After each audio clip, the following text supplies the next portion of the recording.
السلام الله عليكم ورحمة الله وبركاته. أخيارت وناقة احترامك إيا شرفت بدر رحمن كرا اللي هايدين كاهادو لما أنا إسقبا أما وضنول إيويق حلاشا كو وضنولي مركا إسشميان أما إسدون كذان وحا دعا وحلو يقانو chemical reaction in the brain وحانا لسود إيا هرمون لغو مقعابو oxytocin هرمون أما لاف هرمون أيا الله يراهدا ومسكحدنا كسو برقدا arrintaasi lamaanaha waxay ku abuurtaa feeling of affection and attachment waxay keentaa lamaanaha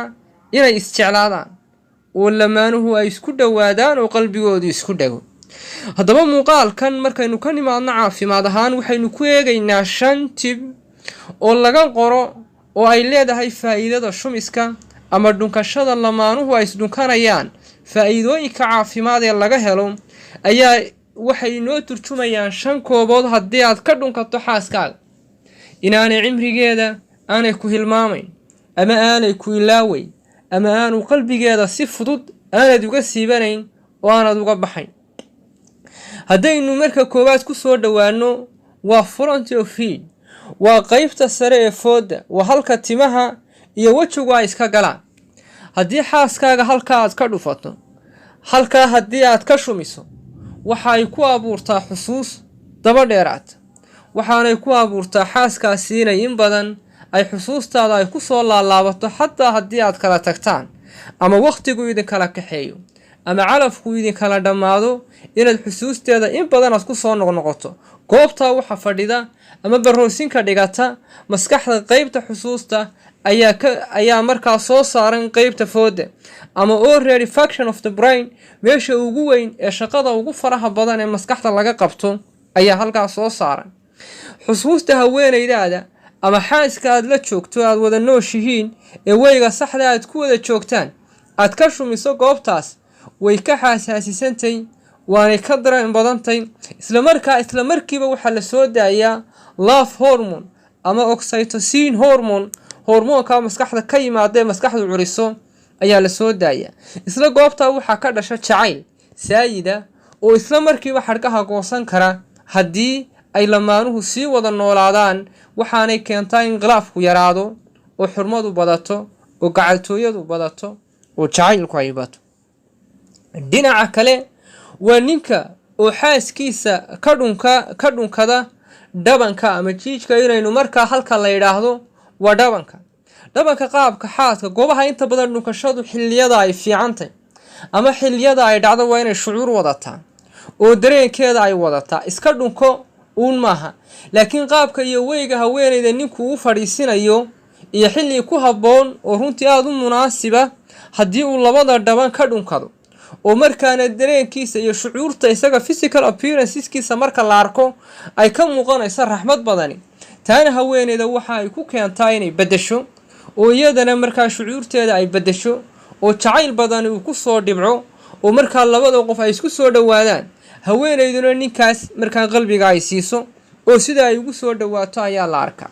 waa dhunkashada dhabanku aadaab baa ku jirta ixtiraam baa ku jira habdhaqan wanaagsan baa ku jira waxa ku jira labada qof inay is ilaalinayaan oo ay is ixtiraamayaan haddana inay is jecel yihiin oo jacaylkoodu isku soo jiidayo inay markaa is dhunkadaan aadaab wacanina waa ku jirtaa akhlaaqad toosanina waa ku jirtaa dhabanada gaar ahaan labada dhamanba in haweeneyda laga dhunkadaa waa mid muhiima dhinaca kale waxaa dhacda qodobka saddexaad ama goobta saddexaad ee haweenka laga shumiyo ee u samaysa macnaha guud ee u samaysa macaanka ee u samaysa dhadhanka iyo damcadda waa haweeneyda oo aad ka dhunkato labada indhaha oo haweeneyda aad ka dhunkataa ayaa iyaduna waxa ay keentay haweeneydaas inay laabkacdo oo ninkeeda shucuurtiisa ay si toos ah u turjunto oo jacaylkuna uu ku soo dhibco qalbigeeda oo labada qofna ay aad iskugu soo dhawaadaan waxa ay keentaa inay haweeneydaasu ay isla markiiba ficil kale iyaduna oo reaction ay bixiso ay markaa ninkeeda ay ku goga xaaranayso iyaduna ay ugu jawaabayso inay markaa ay muujiso daacadun iyo dhuldhig inay isdhuldhigayso inay raxmad iyo gacaltooyo ay muujinayso inay ku soo dhawaansho ay muujinayso inay isku gaadhiibayso oo qalbigeeda iyo jidhkeeda iyo guud ahaanba nolosheeda ay ku wada siinayso oo ay ku odhanayso adeen gacanta kuu geliyey ee maamulo. haddaba arrintaana waa inaynu xusuusnaanaa oo indhaha oo lamaanuhu ay iska shumiyaan waxa ay ka qayb qaadataa ama waa qaybaha ugu sarreeya ee shucuurta haweeneydana bedeli karta isla markaana ka qayb qaadan karta raxmad inay timaado oo jacayl iyo markaas wax isku ahaansho xataa waxa ay keentaa inay ka baxaan jacaylkiiba oo laba qof oo isku tallaalmo ay noqdaan oo jirkoodu isku tallaalmo.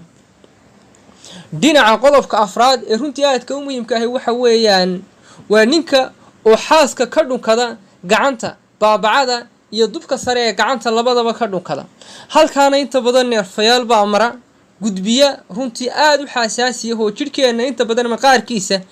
waa unugyada iyo neerfaha ugu dareenka badan weeye ama xasaasisan weeye. haddaba haweeneydaada oo aad goob fagaaraa soo joojiso ama guriga labadiinuba aad wada joogtaan oo aad ka dhunkato gacanta qaybteeda sare ama gacanta qaybta baabacada waxa ay keentaa haweeneydaasu inay markaa ay dareento xurmayn gooniya, xanaaneyn gooniya,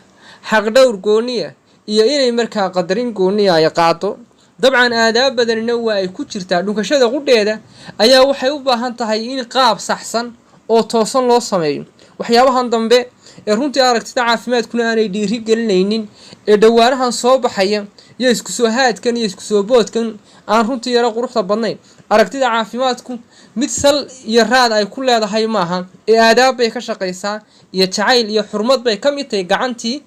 caafimaad ahaanna waa qurux badantay oo waa meelaha ugu kilin karaysan ee ugu nadiifsan labada qofba jirkooda. halka ugu dambeeya waa xundhurta. xundhurtaas inaad ka dhunkato xaaskaaga waa mid aad u fiican. weliba xilliga haweeneydu ay xaamilada tahay ay uurka leedahay waad ka dhunkan kartaa meesha ugu muhiimsan ee runtii dareen ka qaadanaysa haweeneydaadu isla markaana u wacan in si toosan loo soo daayo hormoonka aynu tilmaamnay ee love hormoonka oo labada qof ay haweeneydu ay ku dhegto ninka oo markaa ay isku soo dhawaadaan ayaa la arka. attachment ayaa samaysma, affection ayaa abuurma, love iyo jacayl iyo muxubo ayaa labada qof qalbigooda gala. sidoo kale waxaa halkaa ka muuqata caring iyo sambaat, waa xanaaneyn iyo xurmayn iyo gacaltooye ayaa iyadana ka muuqanaysa. haddaba xundhurta marka haweeneyda aad ka dhunkanayso muhiim maaha inaad markaas aad maradii haweeneyda iyadoo ay saaran tahay ayaad dhunkan kartaa.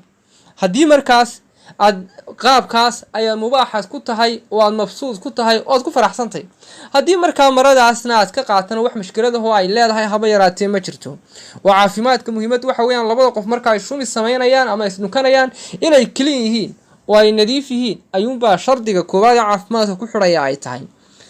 intaas ayaynu ku soo ururaynaa muuqaalka muhiimkiisa iyo mulaaxdiisa iyo ubucdiisaba aynu ku soo ururaynaa. la sii wadaaga walaalahaynu jecelnahay kanaalkeena iyo Facebook page-keenaba inay qayb ka noqdaan. farxad iyo nolol baan idin rajaynaynaa mar labaad. assalaamu calaykum waraxmatullaahi wabarakaatu.